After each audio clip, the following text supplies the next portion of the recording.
చేసినటువంటి అంశాలు, రాష్ట్రాన్ని ఏ విధంగా చేశారు, ఇవన్నీ కూడా చర్చ జరుగుతూ ఉంది. సో ఏంటి సార్, ఏమనిపిస్తుంది? అంటే ప్రతి సంవత్సరం జరిగేదే కాబట్టి, అంటే ప్రతి పార్టీకి యానివర్సరీ చేసుకుంటారు, ఈ పార్టీకి కూడా వీళ్ళు యానివర్సరీ చేసుకుంటున్నారు, దాన్ని మహానాడు పేరుతో చేసుకుంటారు. రాజకీయంగా అయితే దీనికి ఎంత ప్రాముఖ్యత ఉంటుందనే కన్నా కూడా ఆ పార్టీకి చాలా ప్రాముఖ్యత ఉంటుంది. ఆ పార్టీని ఎలా ముందుకు తీసుకెళ్ళాలి, ఎలా నడిపించాలి, ఏ విధంగా మా అధికారంలో లేని టైంలో అయితే అధికారంలోకి తీసుకురావాలి, అధికారంలో ఉన్నప్పుడు అయితే అధికారంలో ఉన్న సందర్భంగా ఏ విధంగా మన పరిపాలన సాగించాలి, మన పార్టీ ప్రభుత్వం ఏ విధంగా పరిపాలన సాగించాలి అని చర్చలు చేసుకుంటారు. అలాగే వాళ్ళ పార్టీలో ఏమేమి మార్పులు చేసుకోవాలి, ఎక్కడెక్కడ ఎలాంటి లౌసుకులు ఉన్నాయి, వాటిని ఎలాగా పూడ్చుకోవాలి, ఇలాంటివన్నీ కూడా మాట్లాడుకుంటారు. పార్టీలో ఏ క్యాస్ట్ బేస్డ్ గా కూడా కొంతమంది వెనకబడిన వర్గాల వాళ్ళని ఎలా ముందుకు తీసుకురావాలి, ఇలా రకరకాలుగా వాళ్ళ పార్టీకి సంబంధించి ఒక పండుగ, అది కూడా ఎన్టీ రామారావు గారి పుట్టినరోజు సందర్భంగా చేసుకునే పండుగ. సో ఇది ఎన్టీ రామారావు గారి పండుగ, పుట్టినరోజు అనేది ఆల్మోస్ట్ తెలుగు వాళ్ళందరికీ కూడా పండుగే. ఎందుకంటే తెలుగువారి ఆత్మగౌరవం కోసం వచ్చిన నాయకుడు ఆయన రాజకీయాల్లోకి. సో అందువల్ల ఎన్టీ రామారావు గారి పుట్టినరోజు అంటే పార్టీలకు అతీతంగా అందరికీ పండుగే. ఆయన పైగా తెలుగువారి ఆత్మగౌరవం కోసం వచ్చి ఢిల్లీలో ఒకప్పుడు తాకట్లు పెట్టి మన ఆత్మగౌరవాన్ని తాకట్టు పెట్టే పరిస్థితి నుంచి మనం బయటపడాలని చెప్పి ఆయన పోరాటం చేసి ఆ పోరాటంలో విజయం సాధించిన వ్యక్తికి ఆ తర్వాత దాన్ని చంద్రబాబు నాయుడు గారు కంటిన్యూ చేశారు. ఇప్పుడు నారా లోకేష్ గారికి ఆ 3వ వారసత్వం వెళ్తున్నట్టుంది. సరే, ఇది మనం ప్రాంతీయ పార్టీల్లో కామన్ ఇది. సో తండ్రులో, కొడుకులో, అల్లుళ్ళో ఇలా రావడం అనేది చాలా కామన్ కాబట్టి అది మనకి పెద్ద విశేషం కాదు. కానీ 3వ తరం కూడా వస్తుంది.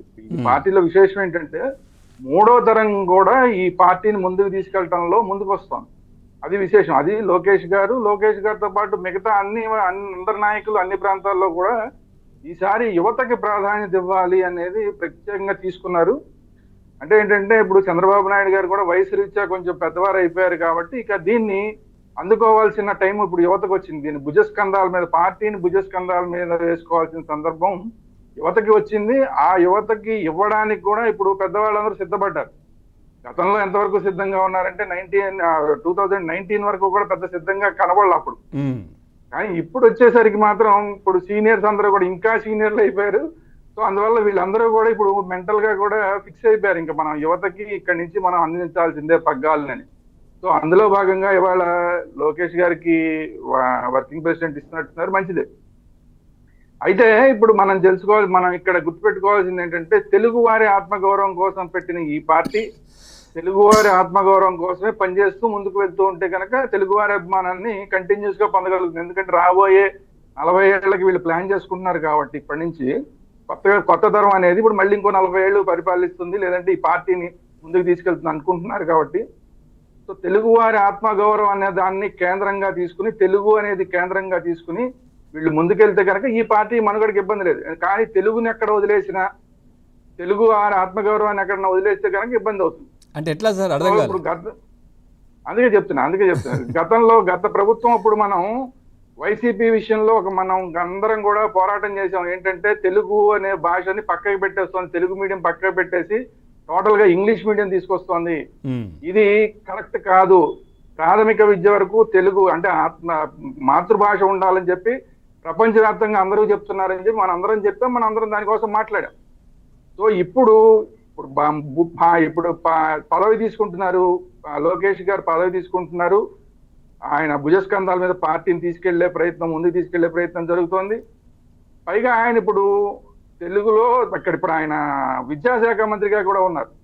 సో అందువల్ల ఇమీడియట్ గా విద్యాశాఖ మంత్రిగా ఉండి తెలుగు వారికి ఆత్మగౌరవం కోసం వచ్చిన పార్టీకి ఇప్పుడు వర్కింగ్ ప్రెసిడెంట్ కాబోతున్న ఆయన తెలుగు భాష విషయంలో చాలా శ్రద్ధ తీసుకోవాల్సిన అవసరం ఉంది. తెలుగు ఏదైతే ప్రాథమిక స్థాయిలో విద్య ఉందో దాన్ని మళ్ళీ పూర్తిగా పునరుద్ధరించాల్సిన అవసరం ఉంది.